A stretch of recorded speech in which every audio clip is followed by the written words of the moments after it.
네, 안녕하세요. 연금수리 강의를 맡은 박재중입니다. 오늘 연금수리 오늘 첫 번째 주인데요. 첫 번째 주에는 연금수리학이 어떤 과목인지 처음 공부하시는 분을 위해서 어떤 과목인지를 좀 얘기를 하고, 이제 1차 다 치시고 2차를 준비하시는데 연금수리는 2차 시험을 어떻게 준비를 해야 되는지 그 부분을 얘기하고서 일단은 설명을 좀 하고 진도를 나가겠습니다. 첫 번째 부분인데요. 연금수리학 개요인데,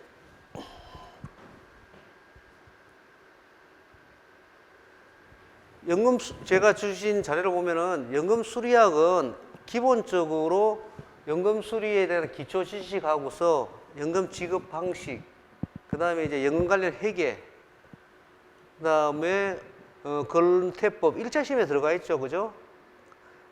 근로자 퇴직 보장급여, 건태법에 대한 내용이 좀 있어야 됩니다. 건태법의 내용이 있어야 되고, 그 다음에 출제 경향을 보면은 KIFRS, 우리 KIFRS의 1019호가 종업원 퇴직급여인데 그 부분에 대한 내용을 좀 알아야 됩니다. 전통적으로 연금수리 문제는 이론이 많게는 30%, 한 10% 정도에서 20% 나왔었는데, 작년 2023년은 사실은 다 이론 문제보다는 계산 문제가 많이 나왔는데 출제 경향이나 이런 부분을 한번 보면서 얘기를 할게요. 기본적으로 연금수리학은 보험수리 1차에서 보험수리를 하고 2차도 보험수리를 하죠. 보험수리 내용을 어느 정도 좀 알고 있으면은 빨리 접할 수가 있어요. 연금수리는 빨리 접할 수가 있고, 그 다음에 보험수리를 갖다가 정확하게 이제 다 커버를 했다면은 연금수리는 빠른 시간 내에 공부를 할 수 있는, 다른 과목보다는 2차 과목에서 다른 과목보다는 연금수리를 좀 빨리 마스터를 할 수 있는 구조입니다. 실질적으로 이제 시험의 내용을 보면은 합격률이 초창기에는 2015년부터 나왔는데, 초창기에는 합격률이 한 20% 정도, 처음이기 때문에 많이 힘들었겠죠. 최근에 와가지고는 한 50% 정도 올라왔는데, 왜 그러냐면은 연금수리에서 어느 정도 이제 체계가 잡혔어요, 시험이. 출제를 들어가면은 기존에 나왔던 출제 경향을 무시를 할 수가 없어요. 왜 그러냐면은 기존에 나왔던 걸 최근 3년간 문제를 잘 풀어보셔야 되는 이유가, 최근 3년간의 문제를 먼저 이분들도 출제위원들도 계속 봅니다. 보고서 문제가 이런 식으로 나왔구나 하고서 기존 문제를 보고서 어떤 문제를 낼까를 생각하기 때문에 기존 문제 잘 풀어보셔야 되고, 그게 어느 정도 2015년에서 17년까지는 그게 어디서 나올 줄 몰랐는데 2018년 이후에는 어느 정도 문제가, 우리 흔히 문제은행식이라 하잖아요. 문제가 어느 정도 어떤 스킴이 잡혔어요. 잡혀가지고 이제 합격률도 한 50% 정도 올라갔고, 작년에도 한 5, 60% 됐을 텐데 2024년 올해도 합격률은 한 5, 60%될 겁니다.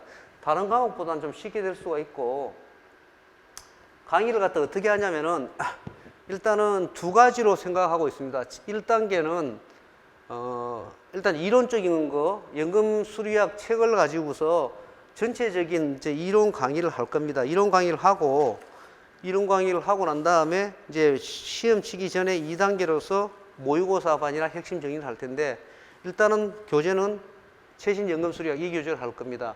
왜 이 교재를 해야 되느냐? 이 교재는 경희대학교 성주호 교수님이 집필하신 건데, 사실 우리나라의 연금수리 분야에서 성주호 교수님이 거의 탑에 있는, 우리 이제 연금수리 분야의 탑에 있는 교수님이라 할 수 있고, 그 다음에 시험 문제를 자세히 보시면은 사실은 이 교재 중심으로 문제가 나온다는 걸 알 수가 있어요. 기호도 그렇고. 왜 그러냐면은 출제위원 들어가시는 분들이 대부분이 다 이 책으로 공부하신 성주호 교수님 제자일 수도 있고, 그 다음에 나중에 실라버스를 보실 텐데, 실라버스 보시면은 이 교재가 거기 들어가 있어요, 참고 교재에. 그래서 두 가지로 하는데, 첫째는 지금 이론 강의 이 책을 한번 쭉 보고, 근데 왜 이론 강의를 봐야 되느냐? 2023년도 작년도에 문제를 보시면 문제가 좀 넓게 나왔어요. 깊이보다는.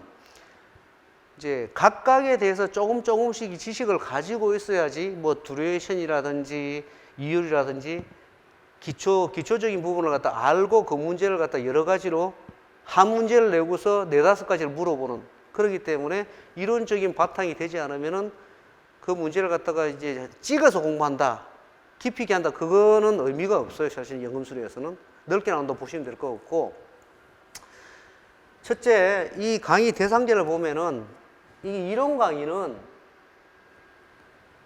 1단계, 2단계를 반드시, 처음 보시는 분은 반드시 1단계를 하셔야 돼요. 1단계를 안 하고 2단계만 가지고서 핵심 정리와 모의고사를 공부하시는 분들은 정말 머리가 좋았고 정말 빨리 이해를 해갖고 금방금방 따라잡으면 가능할 수도 있는데 실질적으로는 그렇지가 않아요.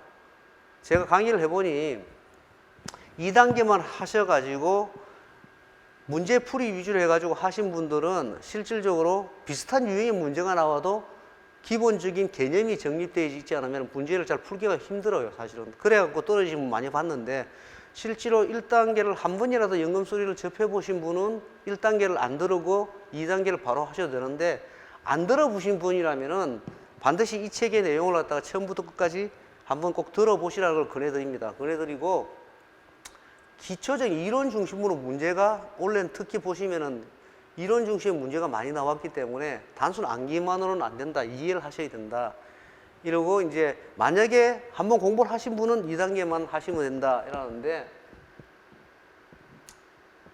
1단계에 제가 지금부터 7주, 뭐 많으면 8주까지인데 강의할 내용을 보면은 일단 연금수리의 개념, 연금 계리 절차, 연금수리 기초 지식, 계리 평가 기준, 전통연금 지급 방식 및 수리, 연금소득 프로그램, 퇴직연금, 자가옵션연금 이런 식으로 쭉 되어가 있는데요. 보시면은 대부분의 시험 문제가 여기서 나옵니다. 여기서 나오는 이유를 좀 있으면 알게 될 텐데, 좀 있으면은 왜 여기서 많이 나오는지를 말씀을 드릴게요, 좀 이따가. 그러고 교재는 연금수리학 교재를 할 수 있고, 이제 실질적으로 이 교재에서 아까 말씀드린 그 교재에서 3장이나 5장에서 대부분의 문제가 한 40~50% 나오기 때문에 이 부분의 원리를 충분히 이해를 해서 문제를 풀도록 응용력을 높이기 위해서 하는 게 이 과정이에요. 2단계는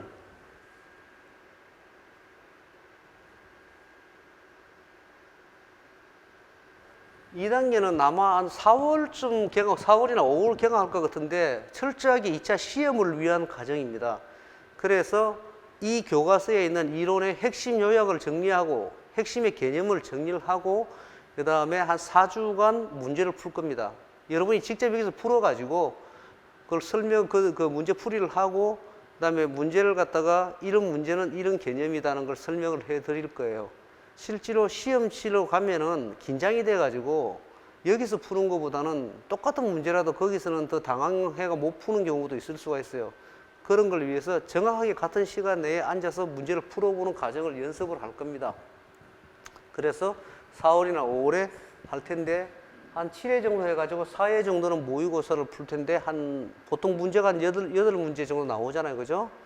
그러면은 뭐 48, 32 한 30~40개의 문제가 나올 텐데 실제로 제가 경험한 바로는 그 모의고사 반에 난 문제만 정확하게 이해를 하고 풀 수가 있다 이러면은 시험에 들어가서 우리가 평균 60이면 합격을 하잖아요. 기본적으로 60~70%는 커버가 되기 때문에 모의고사 반에는 반드시 들어오셔야 되고 그걸 이해를 해야 됩니다. 문제를. 그 다음에 기출 문제를 보시면은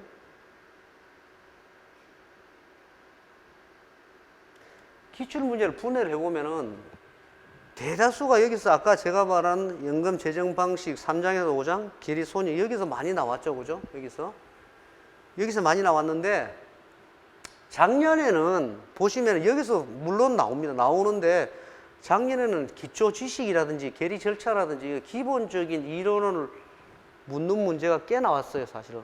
그럼 이게 무슨 얘기냐면은 이 부분에서 이제 과거에 출제된 문제를 많이 보고 본인이 많이 풀고 스킬이 늘다 보니 이제부터는 이론도 좀 알아야 된다 이래가지고 문제를 넓게 내는 방향이 생겼어요. 작년부터 좀 독특한 현상인데 아마 올해 출제를 더 가신 분들이 작년에 문제를 보시면은 아마 이런 경향을 본인들도 보겠죠.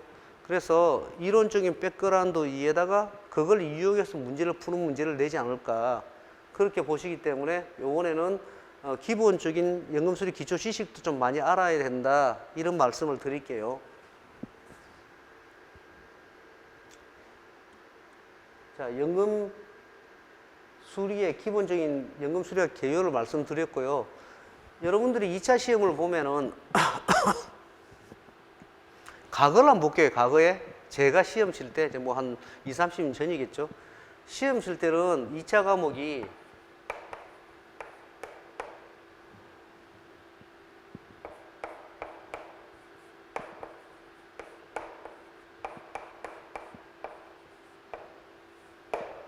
보험수리, 회계학,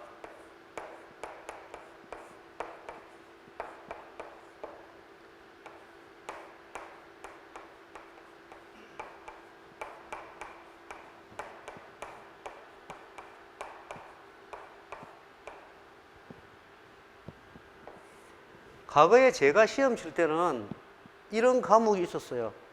지금 여러분들이 시험 치는 걸 보면은 이 차가 보험 수리가 있고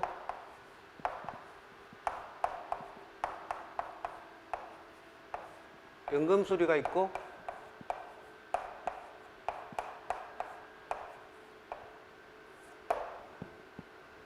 그다음에 재무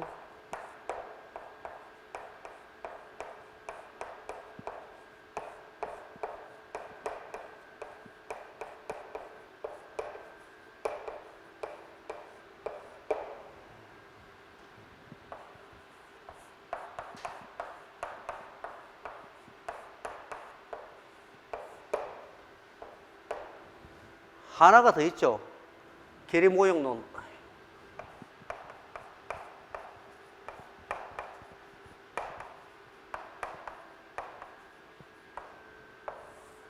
지금 이렇게 돼 있는데 이 유형을 가만히 보시면은 여러분들이 이제 한국 보험계리사회를 들어가 보면은 보험계리사는 직업에 대해서 정의가 조금씩 바뀌어 왔어요. 과거에 제가 있을 때는 보험계리사회라면은 보험회사의 배당금을 책정하고 계산하고 회사의 보험료 및 책임준비금을 계산하는 사람이다. 뭐 이렇게 되어 있었는데 2000년도에 들어오면서 계리사의 정의가 어떻게 바뀌었냐면은 회사의 리스크를 관리하고 보험회사의 리스크를 관리하고 보험회사의 재무적 상황을 점검하고 보험료 및 책임준비금을 계산하고 이런 식으로 바뀌었어요. 추가가 됐는데 문제가 시험의 과목이 이렇게 바뀐 게 사실은 이유가 있어요. 보험 계리사와 회계사는 좀 다르죠, 그죠? 보험회사에서 계리사는 보험회사의 결산을 갖다가 할 때 주로 이렇게 하죠. 주로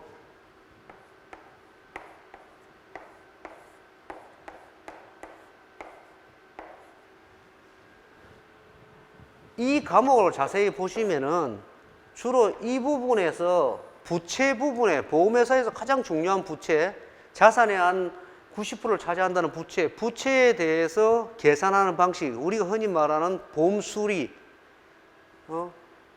준비금이라든지 보험료라든지 이 기호를 가지고서 계산을 해서 어떻게 쌓아두느냐, 부채 부분에 대해서 하다 보니 보험수리, 회계 부채를 갖다 회계학적으로 어떻게 처리할 거냐, 회계적으로.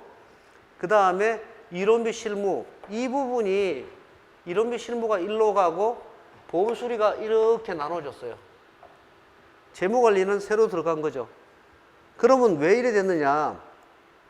계리사가 기술지고 기술자로서 회사의 부채를 계산해 준다, 이런 사람에서 점점 더 계리사가 보험회사의 경영자로 옮겨가기 시작했어요. 왜냐하면 회사의 리스크를 갖다가 미리 예측해주고 그 다음에 재무적 선택을 갖다 경영자한테 어드바이스를 해주고 계리사가 실제로는 전문적인 경영자로 돼 가는 과정에서 우리는 이쪽은 회사의 자산운용부서로 해갖고 자산에 대해서는 채권, 주식 뭐 이런 부분이 있잖아요. 파생상품 이런 쪽보다는 회사는 판매를 하고 난 다음에 부채를 어떻게 쌓아둘 것이냐 하던 데서 지금은 뭐냐면은 이 부분도 알아야 된다.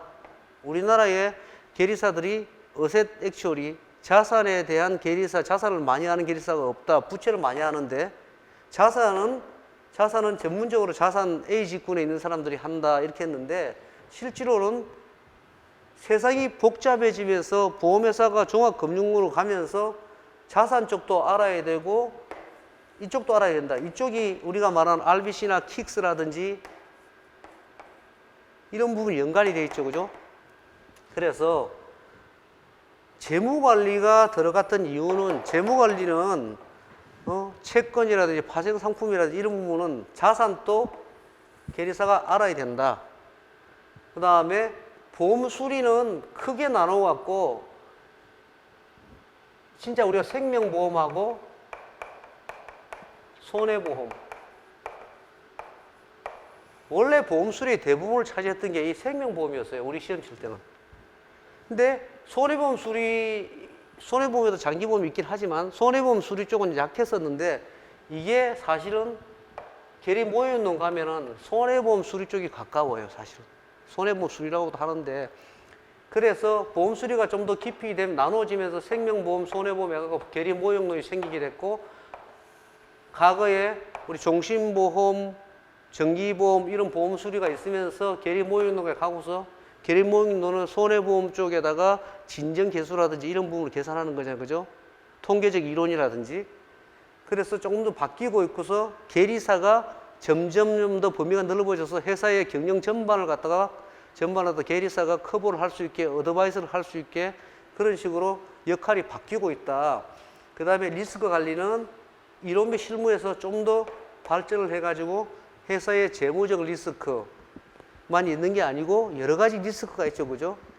시장 리스크, 뭐, 그 다음에 뭡니까? 금리 리스크 이런 부분을 다 커버를 해가지고 리스크 관리로 하는 학문으로 이렇게 바뀌었죠. 사실은. 이런 식으로 바뀌어 왔기 때문에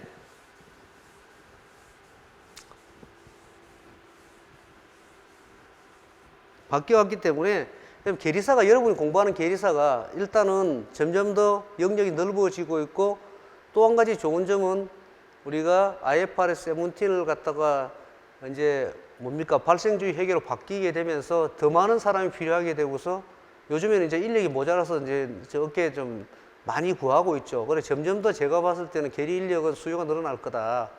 그래서 일단은 방향을 잘 잡으신 것 같고 공부를 한번 하시는데 연금 수리는 아까 여기 보험 수리에서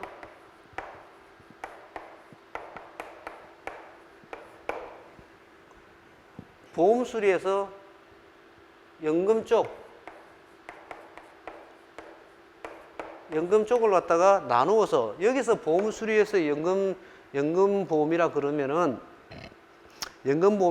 실질적으로 개인연금 쪽입니다. 개인이 가입을 했을 때 연금을 어떻게 하느냐.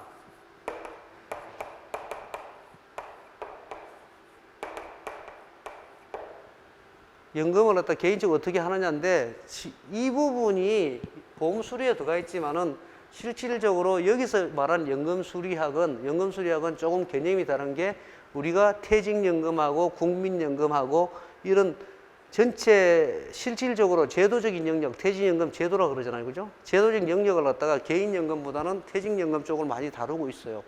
그래서 어떻게 보면은 보험 수리의 연금적인 부분을 갖다가 이용을 해서 퇴직연금을 다루는 게 연금 수리다 이렇게 보시면 돼요.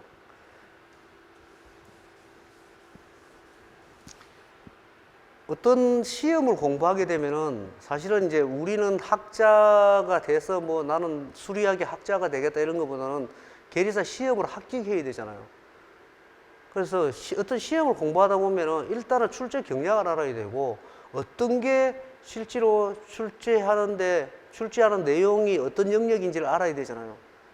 그런 부분을 갖다가 실라보스라고 그러는데 여러분들이 보험 계리사의 홈페이지 들어가갖고 2차 시험 과목의 실라버스를 한번 보실 필요가 있어요. 근데 흔히들 이런 얘기 하거든요. 재무관리 금융과목 어디서 나올지는 모르겠다. 리스크 관리는 도대체 어디서 나올지 모르겠다 하는데 실라버스를 한번 보세요. 실라버스를 보면은 실라버스에 들어가 있는 내용을 자기가 이 내용은 내가 알고 이 내용은 내가 알고 요거는 모르고 실라버스의 내용을 갖다가 쭉 파악을 하게 되면 공부를 어떤 걸 해야 되겠다 하는 걸 알 수가 있어요. 그러니까 연금 수리도 2차 시험이기 때문에 실라버스가 있죠. 그 실라버스를 한번 볼게요. 도대체 시험에는 어떤 내용을 시험을 내는지를 알 수가 있잖아요. 그죠? 그걸 한번 볼게요. 실라버스를.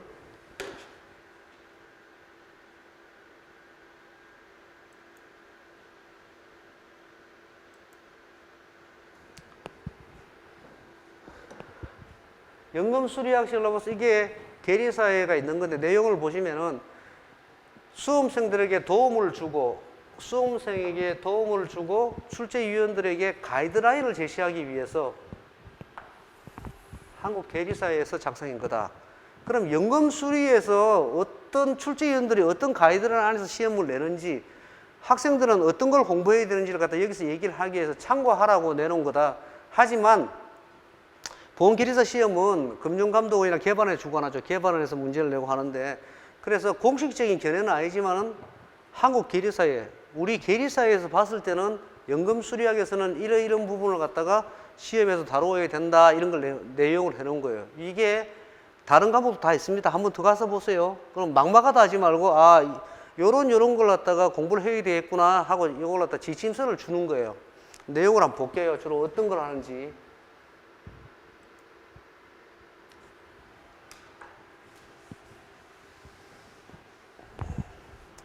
자, 제가 한번 천천히 읽어볼게요.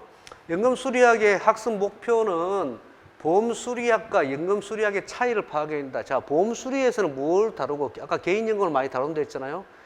차이를 갖다가 파악을 하고 퇴직연금 계리, 저기 분명히 무엇을 박았어요. 퇴직연금 계리 업무 전반에 대해서 이해를 해야 된다. 퇴직연금이라는 것은 실제로 여러분들이 오창수 교수의 뭐 보험수리학 교재나 이런 데 퇴직연금은 안 나와요. 그죠? 연금수리는 약간 나오는데 그래서 업무 전반에 이해를 해서 공부를 해야 된다 했는데 학습 내용은 연금수리의 원리, 연금수리의 기본 원칙, 연금수리와 보험수리의 차이점. 자, 수업할 때 다 할 겁니다. 이런 차이점을 알아야 된다, 첫째. 두 번째는 퇴직연금 제도를 알아야 된다. 노후보장체계 및 퇴직연금 종류의 제도의 종류 및 이해. 그럼 퇴직연금에 어떤 지금 우리나라의 퇴직연금 제도가 어떤 게 있고 해외에 이론적으로 어떤 게 있다는데 주로 우리나라의 퇴직연금 제도를 많이 내겠죠, 시험을. 그죠? 이론적으로. 그 다음에 퇴직연금 관련 법률, 근태법, 1차 시험에 들어가 있잖아요. 그죠? 근태법의 내용을 좀 알아야 된다. 이런 내용을 하고 있고 그 다음에 시험에 가장 많이 나온다는 이거 퇴직연금의 채무를 평가해야 된다. 밸류에이션이라고 그러는데 퇴직연금은 조금 있다가 보면 알겠지만 DB형과 DC형이 있는데 그에 대해서 퇴직연금을 매년 평가를 해가 준비금을 제대로 쌓아놨냐 안 쌓아놨냐 그걸 갖다가 알아야 되는데 수리적 손익이라든지 자산평가라든지 부채평가라든지 이런 부분을 알아야 된다.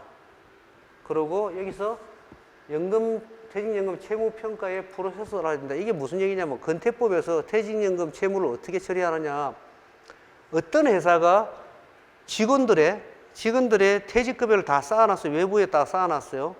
쌓아놨는데 그게 제대로 쌓았는지를 갖다가 검증을 합니다. 그걸 재정검증이라고 그러는데 계리사 같은 거 검증을 하죠. 검증을 했을 때 그걸 어떻게 검증을 하고서 검증을 해서 만약에 덜 쌓아놨다. 그럼 더 쌓아라. 그건 어떤 프로세스가 어떻게 되는지 이해를 해라. 이 소리입니다. 시험에. 실제로 나오고 시험에 그렇게요. 재작년에 나왔죠. 그죠? 그 다음에 퇴직연금 채무를 평가할 때 기초율이 어떻게 되느냐. 할인율, 뭐 임금 상승률, 뭐 이런 것들을 다 알아야 된다. 경제 과정이나 사망률을 알아야 된다. 지금 이제 처음 들으시면 이게 무슨 소리가 이렇게 하겠지만 좀 이따 제가 설명을 해드릴게요. DC형과 DB형을 할 때 하면은 실질적으로 우리가 보험수리에서는 뭐 예정이율,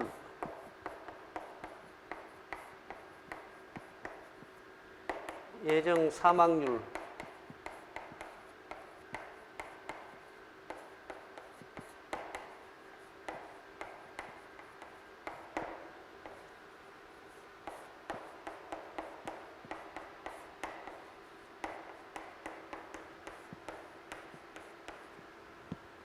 보험 수리에서는 예정이율과 예정상환율, 뭐 위험률, 순보험료를 구할 때는 이 두 개만 있잖아요, 그죠? 거기다가 사업비, 뭐 알파, 베타, 감마 사업비를 갖다가 해가지고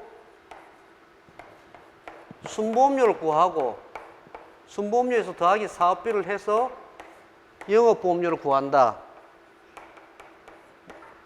이런 게 이제 보험 수리의 영역인데 연금 수리는 이것만 있는 게 아니고 연금 수리는 여기 사업비로는 논의를 두고 이것만 있는 게 아니고 연금 수리는 퇴직연금을 아까 얘기한다 했잖아요. 그러면은 내가 어떤 기업에 들어갔는데 1년 이상 근무하면 퇴직금이 생길 거란 말이야.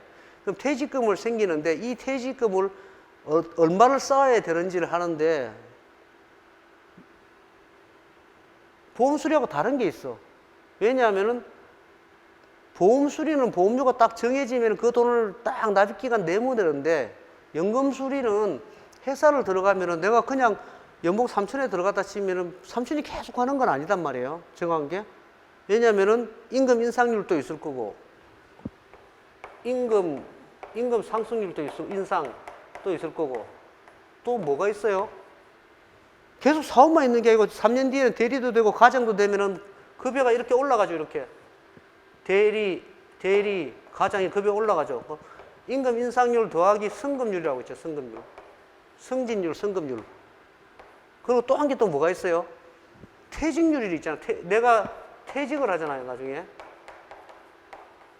평균적으로 얼마나 퇴직하냐. 퇴직할 때 빠져나가잖아. 그러면 퇴직률까지 감안해 가지고 얼마를 쌓아둬야 되느냐. 수익과 지출을. 그래서 이런 부분에 대해서 기초율에 대한 이해가 있어야 된다. 여기 있어서 퇴직률이 들어가죠. 그죠?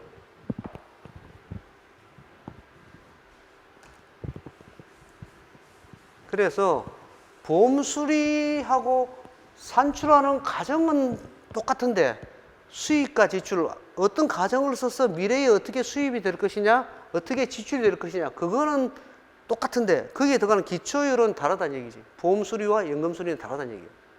그런 부분을 갖다가 알아야 된다. 이런 것들이 지금 이제 이 시험을 치려면은 이런 걸 알아야 된다는 게 실러버스로 돼 있죠. 이렇게, 그죠? 그 다음에 연금 채무 평가 방식. 이게 무슨 얘기냐면은 자, 그러면 연금에 대해서 종업원들에 대해서 퇴직금을 쌓아둘 거야. 그럼 뭐 어떤 기준으로 쌓느냐? 1년 근무하면 그냥 월급의 한 배를 준다? 그렇게 쌓는 수도 있고, 아니면은 네가 퇴직하면은 퇴직할 때까지 매년 얼마씩 준다 하는 여러 가지 방법이 있겠죠. 그죠? 우리나라에서는 여기서 이제 PUC를 해놨는데 단위 적립 방식이라는데 PUC하고서 가입 연령 방식 여러 가지 방법이 있어요. 이게 그 방법을 배우고 당연히 여기서 시험이 나오겠죠. 어떤 A라는 회사가 있을 때 퇴직급여에 대해서 이런 방식으로 하고자 한다. 그러면 이 회사가 몇 년 됐는데 이 사람은 몇 년이 됐는데 얼마가 있어야 될까? 이런 문제가 나오겠죠. 그죠? 그래서 퇴직연금 채무에 대한 평가 방식. 왜 채무라 그러느냐? 회사 입장에서는 종업원들이 근무를 하면 퇴직금을 줘야 되기 때문에 회사 입장에서 채무죠. 그죠? 그래서 퇴직연금 채무에 대해서 어떻게 쌓을 것이냐, 어떻게 계산할 것이냐를 따지는 거고, 그 다음에 연금 부담금. 그러면은 여기서 말하는 연금 채무는 우리가 보험 수리에서 준비금이라 생각하면 돼요. 이런 거 많이 쓰죠. 그죠? 준비금. 이 부담금이란 것은, 여기서 부담금이란 것은 보험 수리에서 보험료라 생각하면 돼요. 그럼 이 준비금, 퇴직금에 대해서 적립을 하기 위해서 매년 내가 얼마를 갖다 부담을 해야 되느냐, 회사가. 그 부담금 산출에 대한 게 나와요. 이 부분은 우리가 보험 수리 시험을 치면은 보험료를 구하시오, 준비금을 구하시오 많이 나오죠. 똑같습니다. 여기도 연금 수리 똑같아요. 부담금을 구하시오, 표준 부담금을 구하시오, 그 다음에 연금 채무를 구하시오. 똑같이 나옵니다. 이거. 그 보험 수리하고 똑같은데 용어가 좀 달라요. 부담금이고 연금 채무다. 그리고 연금 채무를 덜 쌓을 때 어떻게 해야 되느냐. 이런 게 근태법이죠. 그죠? 그래서 똑같이 연금 수리도 보험료나 준비금 구하는 거구나. 근데 이걸 갖다가 부담금이라 하더라, 채무라 하더라, 이렇게 생각하시면 됩니다. 그러면은 우리가 보험회사에서 상품을 만들어 팔면은 보험료가 제대로 계산됐는지, 준비금은 제대로 되어 있는지를 누가 검증을 해요? 계리법인이나 개발은 검증을 하듯이 연금 채무도 똑같이 제대로 계산했느냐를 누가 하냐면 계리사가 하는데 그걸 재정 검증이라고 그래요. 검증을 제대로 계산했느냐, 부채를 평가를 제대로 했느냐 이런 걸 하고 그 다음에 회계 부분. 아까 제가 얘기했듯이 KIFRS 한국채택회계기준 KIFRS 이거를 KIFRS 1019 KIFRS의 1019호가 뭐냐면은 종업원급여예요. 종업원급여. IFRS의 한국채택회계기준의 1019호가 항목 이름이 종업원급여예요. 그 종업원급여에 대해서 어떻게 한다는 게 쭉 있어요. 이 부분은 알아야 됩니다. 이 부분을 한번 시험 치기 전에 여기 이제 교재를 하면서 얘기를 하겠지만은 한번 자기가 보고 싶으면 전문을 한번 봐도 됩니다. 이게. 그럼 나머지는 뭐 세제인데 세제 쪽은 별로 안 나옵니다. 그 다음 지급방객수리 나오고 이게 답니다. 그럼 이제 출제 비중을 보면은 가장 많이는 여기서 많이 나오죠. 3, 4, 5 볼까요? 3. 재무평가, 채무평가 준비금 구하는 거, 그 다음에 기초율, 그 다음에 재정방식, 아까 얘기했죠. 재정방식 어떻게 구한다는 거, 부담금 함수 3, 4, 5, 6이 이렇게 많이 나오죠. 이렇게, 그죠? 그러니까 이번 시간에는 연금 수리가 이런 과목이구나. 퇴직연금에 대해서 계산하는 거구나. 그리고 두 번째는 연금 수리도 보험 수리가 똑같구나. 그 보험료 구하고 준비금 구하고 그게 제대로 됐는지 안 됐는지 검증하는 거구나. 그걸 갖다가 부담금이라 그러고 또는 연금 채무라 그러고 그 다음에 그걸 검증하는 게 재정 검증이라고 이런 부분이 시험에 많이 나오는 거구나. 그러면 이제 여기서 이제 저 시험 준비하시는 분들은 딱 감이 딱 올 거예요. 연금 수리가 뭔지를 알고 거기에 대해서 부담금 구하고 그 다음에 연금 채무 구하고 채무가 잘못해서 어떻게 해야 되고 이런 걸 공부를 하면 되겠구나 정리를 하게 된다고요. 그렇게 알고 공부를 시작하시면은 좀 편하실 거예요. 그래서 제가 실라버스를 보여드렸고 실라버스를 보고서 이런 게 중요하구나 하는 걸 아시면 됩니다. 실라버스에 참고적으로 교재까지 다 나와 있어요. 여기 자세히 보세요. 교재에 뭐가 있습니까? 연금수리학 성주호 되어 있죠. 아까 제가 보여드렸던 이 연금수리학 성주호 이 책이 공식적으로 실라버스에 들어가 있어요. 참고교재에. 이런 것들은 다 법이기 때문에 그러니까 결국은 연금수리학 성주호 교수님 책을 가지고 공부를 해야 된다. 그리고 이제 오창수 교수나 유건식 교수나 이런 분이 했는데 실질적으로는 연금수리학 성주호 교수님 책을 보시는 게 시험 지식이 편할 겁니다.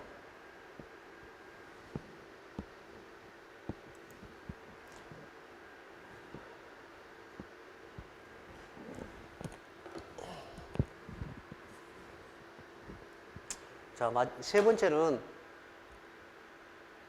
어디 이건가?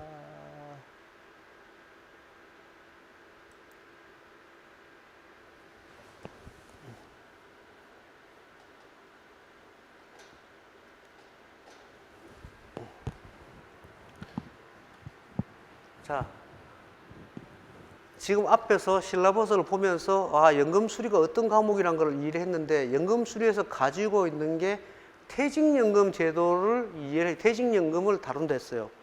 실질적으로 성주호 교수님 책에 보면은 두 개가 나와 있어요. 퇴직연금이 나와 있고 공적연금이 나와 있어요.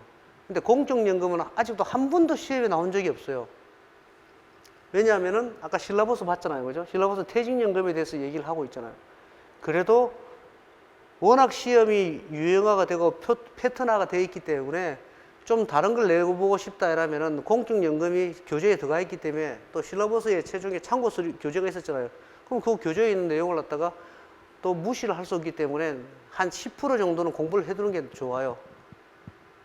뭐 평균 60점은 받겠다 이러면 사실 퇴직연금을 해도 관계없고요. 근데 그러면은 우리가 지금부터 6주간 7종 공부할 때 퇴직연금에 대해서 퇴직연금이 어떤 건지 우리나라 제도를 좀 파악을 하고 나면은 공부하시기가 되게 편할 거예요.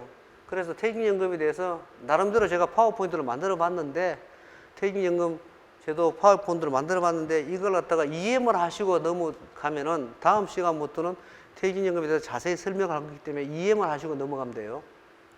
자, 퇴직연금 제도 이해. 도입 배경을 먼저 보면은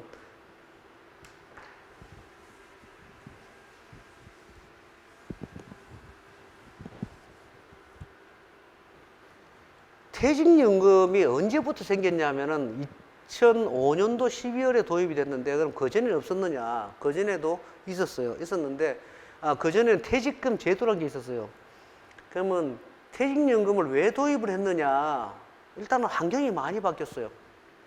의료기술이 많이 발전이 돼가지고 잘 아시다시피 우리나라가 세계에서 가장 노후화가 빠른 노인, 그러니까 수명이 빨리 늘어가지고 노후가 빠른 나라가 됐는데 그 이유 대표적인 게 의료기술이 발달이 돼가지고 수명이 늘었어요. 평균 수명이.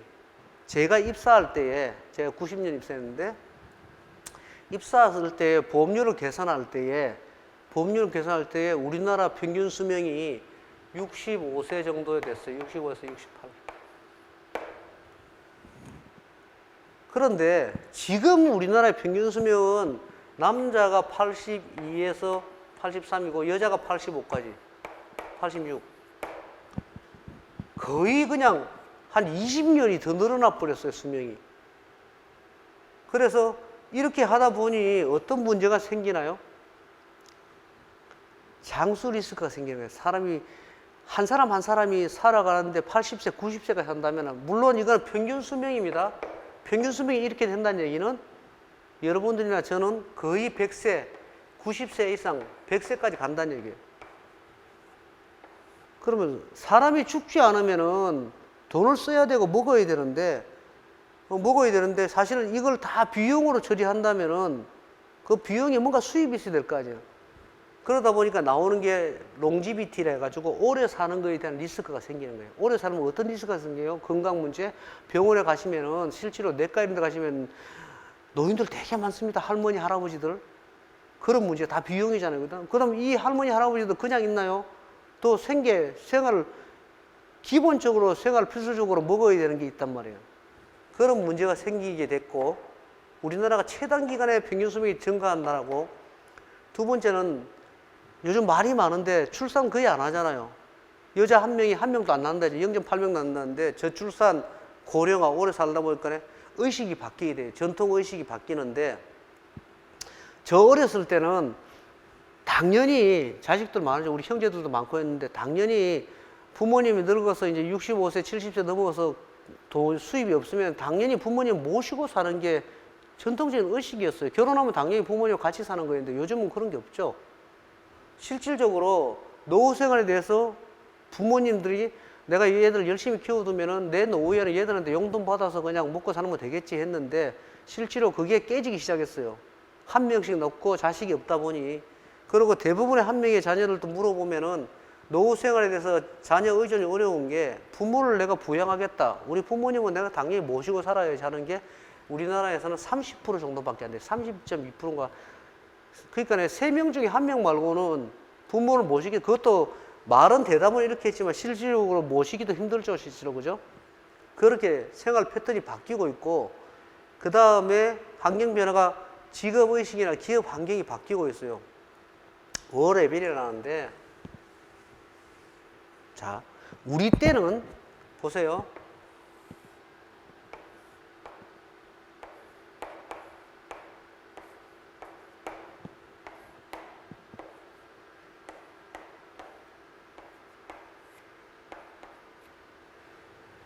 대학을 졸업하면은 주로 25세에서 27세, 28세 뭐 늦어도 물론 저희는 산업화 시대이기 때문에 취업이 요즘처럼 그렇게 많이 힘들고 그러지는 않았잖아요. 그죠?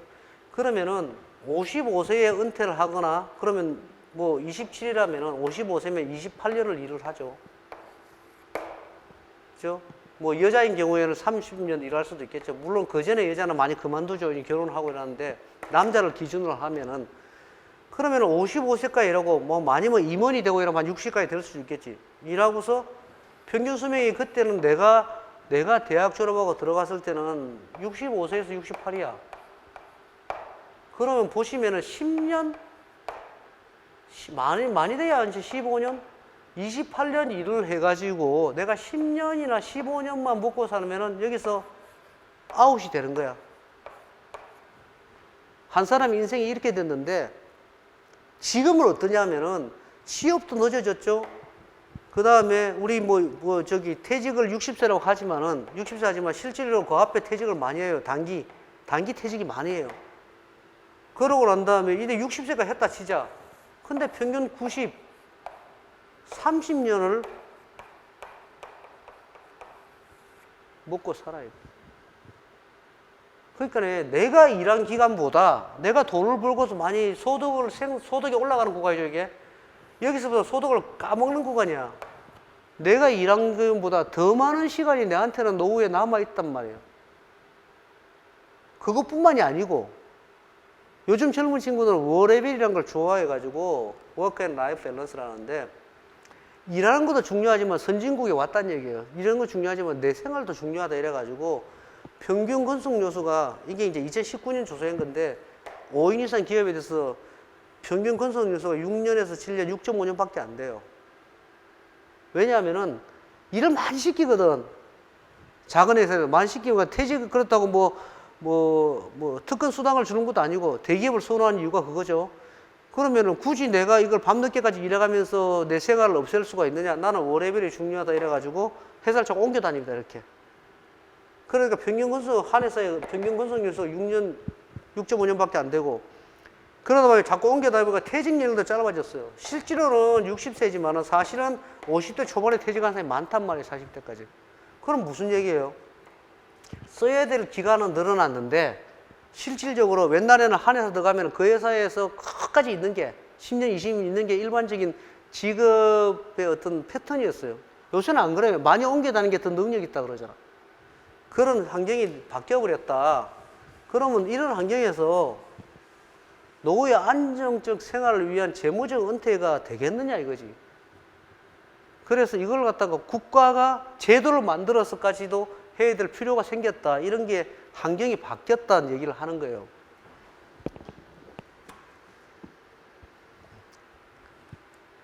그 다음에 이제 뒤에 나중에 책에도 나오는데 3층 보장 체계 구축이라 하는데 사실상으로는 그러면은 이제 정부에서 봤을 때는 야 이거 우리가 선진국이라 하지만은 노인이 너무 어렵게 산다. 우리나라가 OECD의 노인 빈곤율이라는 게 있습니다. 노인 프로퍼티라는데 노인 빈곤율은 꼴찌예요. 사실은 OECD 국가 중에서. 그 이유를 얘기 들어보면은 국가는 일단은 3층 보장 체계라고 들어봤을 거예요. 사회 안전망을 구축하자. 그래서 우리 노후 생활을 위해서 3층 보장 체계를 구축하자 한 게 1층은 국민연금, 그 다음에 2층은 퇴직연금, 3층은 개인연금 이랬는데 이렇게 구축을 해두면은 이제 여유로운 노후 생활이 될 거다. 아니면 그게 안 되면 안정적이 될 거다 했는데 이렇게 해놨는데 실질적으로 국민연금은 가장 우리나라 지금 국민연금 얘기 많이 나오잖아, 그죠? 가장 의무적으로 가입을 무조건 해야 돼. 기업에 다니고 있으면 가입을 해가지고 국가가 기초생활을 보장해 줄게. 국가가 운영한다. 국가가. 근데 실질적으로 국가가 운영하는데 이게 소득 대체율이라고 그러는데 노후에 필요한 금액 대비해서 소득에 대비해서 얼마나 그걸 갖다가 커버를 하느냐. 실제로 30%도 안 되거든요, 사실은요. 무슨 얘기냐. 내가 월 300을 쓴다면은 100만 원도 안 된다는 얘기를 하는 거예요. 이게.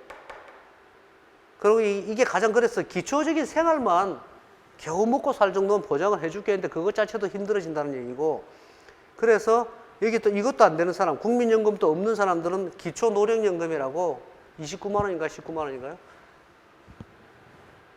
요렇게 돼 있는데 두 번째는 그러면 요거는 기초고 안정적으로 살려면 뭘 해야 되냐면은 근로소득자들한테 직장 다니는 사람들한테 회사 또는 근로자가 그 직장 다니는 사람이 퇴직연금을 내게 하자.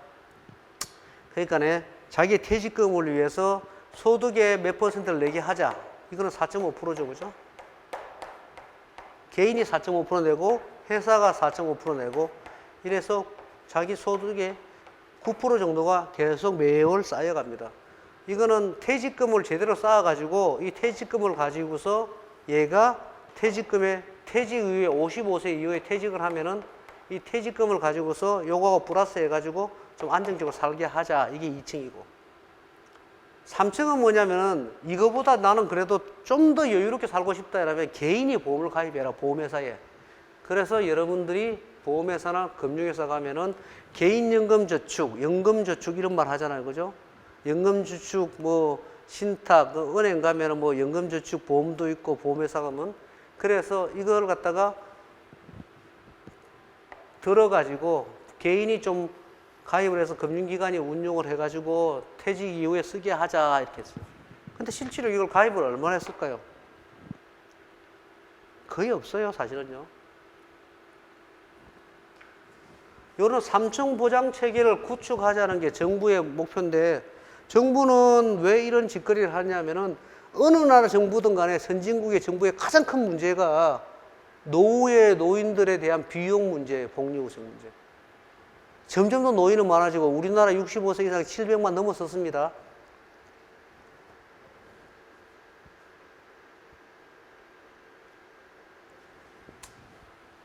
그러면 이제 왜 그러면 이 퇴직연금 제도를 도입을 해가지고 계리사 시험에 2차 시험 과목까지 넣으면서 해야 되느냐? 그만큼 퇴직연금이 중요하다 했는데 그 이유를 한번 볼게요. 퇴직연금은 아까 이게 3층 보장에서 딱 중간에 허리 역할을 하고 있어요.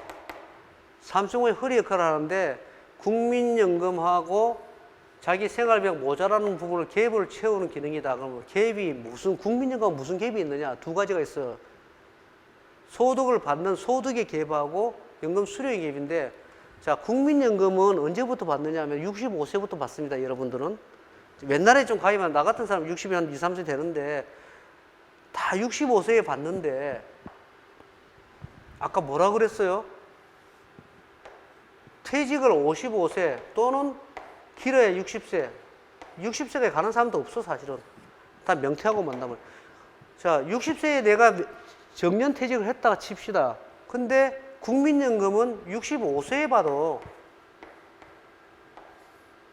국민연금 여기서 받아. 이것도 국민연금도 얼마 받는 것도 아니야. 원래 생활비 한 30%밖에 커버가 안 되는데. 그럼 이때 뭐 먹고 살 거냐? 이 갭이 있다 이거죠. 수령 연령에 갭이 있다. 은퇴 시점과 국민연금 받는 거에 갭이 있다. 이걸 갖다가 이제 용어로는 연금 용어로는 브릿지다. 중간이다. 다리 역할을 한다. 그래서 이걸 갖다가 브릿지 펜션이라고 해요. 브릿지 펜션. 그다음 두 번째는 금액이 있어요. 국민연금 65세까지만 버티면 되냐? 65세 되면은 금액이 내가 먹고 살 만큼 한 뭐 200이나 나오냐? 안 나온다 이거죠. 지금 실질적으로. 여기 보시면은 65세 이상 인구 현재입니다. 현재. 3명 중에 2명, 64%가 월 평균 50만 원밖에 못 받아요. 국민연금 월 평균 50만 원밖에 못 받는다고 지금 현재. 그러면 50만 원 가지고 어떻게 살 거냐? 그래서 이 갭, 금액의 차이가 있다. 소득의 갭의 차이를 갖다 메꿔줄 수 있으려면은 퇴직연금을 여기서부터 퇴직연금을 쭉 받아야 된다. 국민연금 이만큼 받으면 퇴직연금 여기서부터 이만큼씩 받았다면 쭉 받으면 여기서 이만큼 되겠죠. 퇴직연금 이만큼 받으면. 그 두 가지 갭을 갖다가 해소해 주기 위해서 허리 역할을, 3층 보장의 허리 역할을 한다. 그리고 그러면은 개인연금은 또 어떠냐? 개인연금 아까 우리가 했지만 현재 개인연금은 5명 중에 1명밖에 안 들어가 있어요. 20%밖에. 그럼 실질적으로 노후 생활을 위해서는 반드시 국민연금에 대해, 퇴직연금에 대해서 정부가 법적으로 제도적으로 관리를 해야 되겠다. 그래서 나온 게 퇴직연금 제도라고 보시면 돼요. 자, 그러면은 퇴직연금인데 우리나라 퇴직급여의 변천사를 갖다가 잠깐 볼게요. 1953년도에 근로기준법이 제정이 됐어요.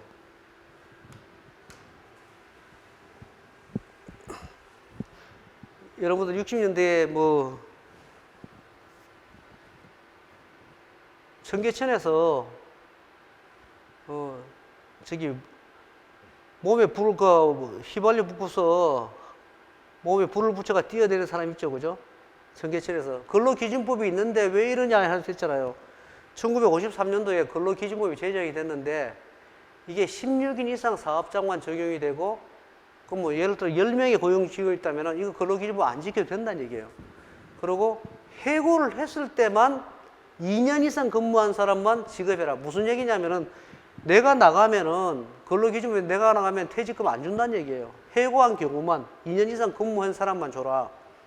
그런데 61년 돼가지고 법정 퇴직금 제도를 실시해서 해고 여부와 관계없이 지급을 해라. 그래서 30인 이상 사업은 다 적용을 해라. 그리고 74년도 돼갖고 이것도 사실은 많이 빵꾸가 나죠, 그죠? 30 이하 지금 회사가 많아요. 근데 법정 퇴직금 제도 적용 대상을 5인 이상으로 확대. 이때 실질적으로는 1974년 들어와가지고 실질적으로 우리나라에 퇴직금을 법적으로 줘라. 그게 74년이 됐다는 얘기예요. 얼마 안 됐죠, 그죠? 그 다음에 2005년 돼갖고 퇴직급여 보장법을 제정하면서 퇴직연금 제도를 도입을 했다. 그러면 작년에 재작년에 시험이 나왔었는데 2022년도에 중소기업에 대해서 퇴직연금 기금제를 도입해라. 이 이유는 그리고 DC형에 대해서 디폴트 제도를 해라. 이 이유는 왜 나왔냐면은 기업 입장에서는 퇴직금을 단단하게 안정적으로 쌓아야 되는데 실제로 까먹으면 안 되잖아요.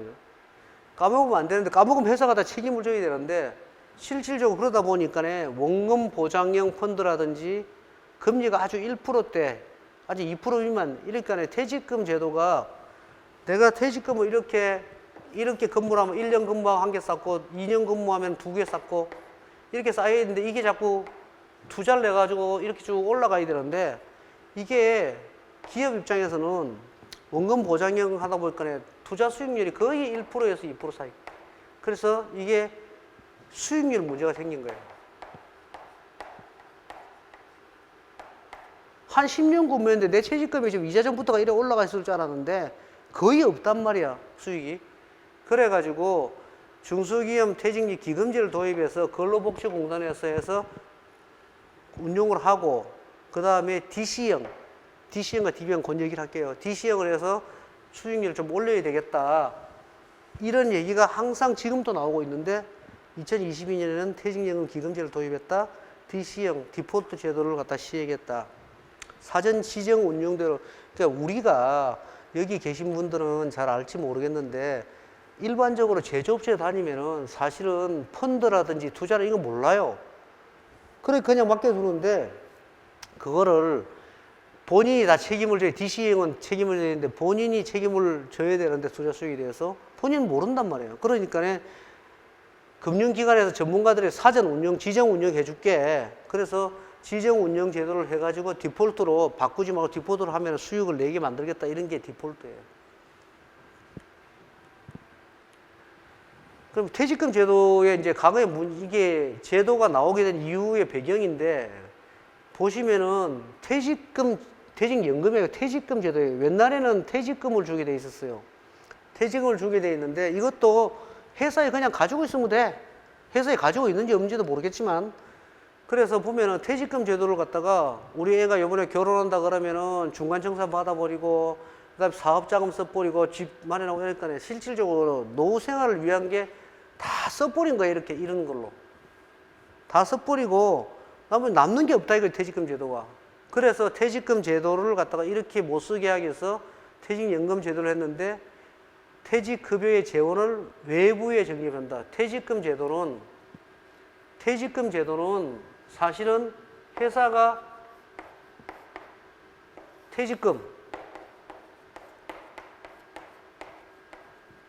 회사의 재무제표에 이렇게 퇴직금 부채 이런데 이 돈이 있는지 알 수가 없죠, 그죠? 그럼 회사가 만약에 망했다, 어떡할 거야? 그래서 이걸 갖다가 회사의 퇴직금을 갖다가 금융회사로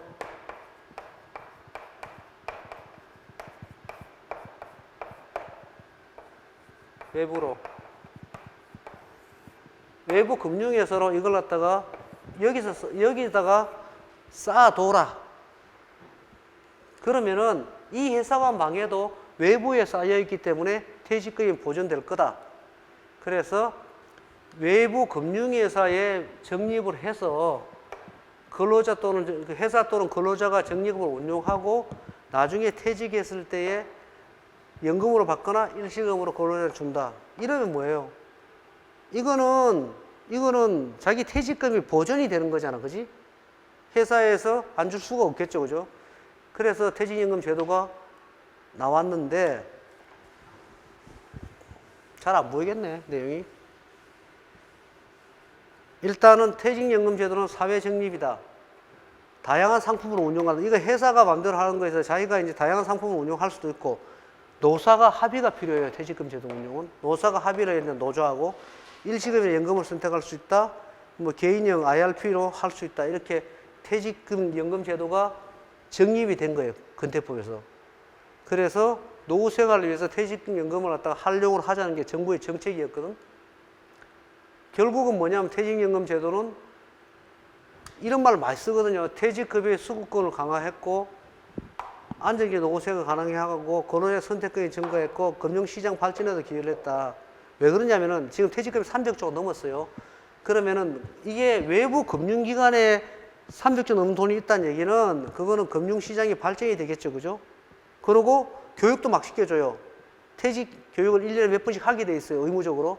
그러면은 내 돈이 내 퇴직금이 어떤 펀드에 들어가 있고 어느 은행에 있구나 이래갖고 금융실시도 올라가겠죠. 그래서 금융시장 발전에도 기여하고 결국은 뭐냐면은 근로자 복지가 정진이 된다 이렇게 보시면 돼요. 퇴직연금 제도는 DC형과 DB형이 있는데, 자, DC형은 확정급여형, 이제 뒷부분에 교과서에 나오기 때문에 여기 개념만 알아두세요. 기존의 퇴직금 제도에서 퇴직연금 제도는 확정급여형, DB형, 확정기여형, DC형, 개인형 퇴직연금 제도, 혼합형, 동시에 할 수 있는데, 그럼 확정급여형이 뭔지를 한번 볼게요. 요 두 가지만 이해를 하고 계시면 돼요. 시험에 이 두 가지가 나오니까. 자, 확정급여형은 뭐냐면은 디파인드 베네핏이라고 그러는데 내가 1년 근무하면은 월급을 100만 원 받아. 그럼 1년 근무하면은 한 달 급여치를 갖다가 100만 원씩 쌓아가 이렇게. 그 다음에 1년 뒤에는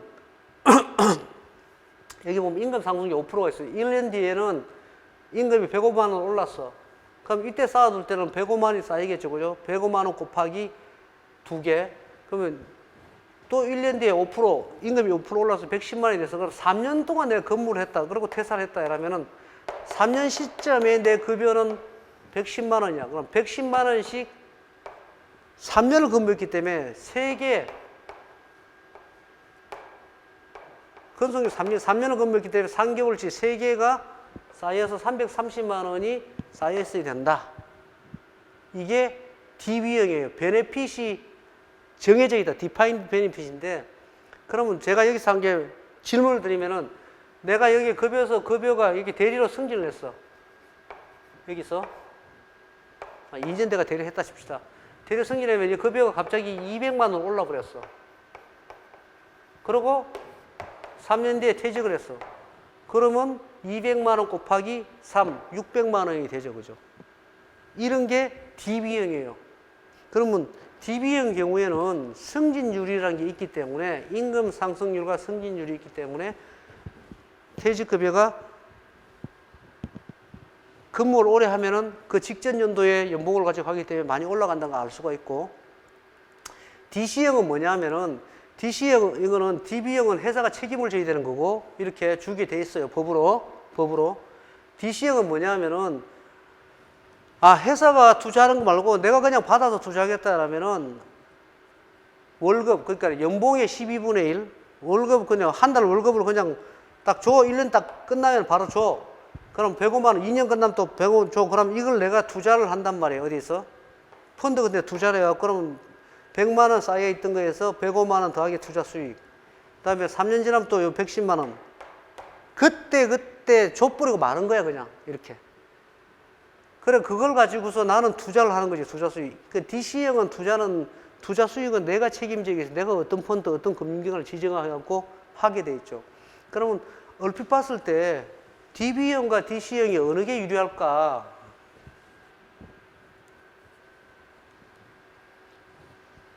자, 어떤 회사에서 DB형과 DC형을 비교를 해볼게요. 여기 보시면은 입사했을 때 월급여가 1,000만 원이었어. 10분만 쉬다 할게요.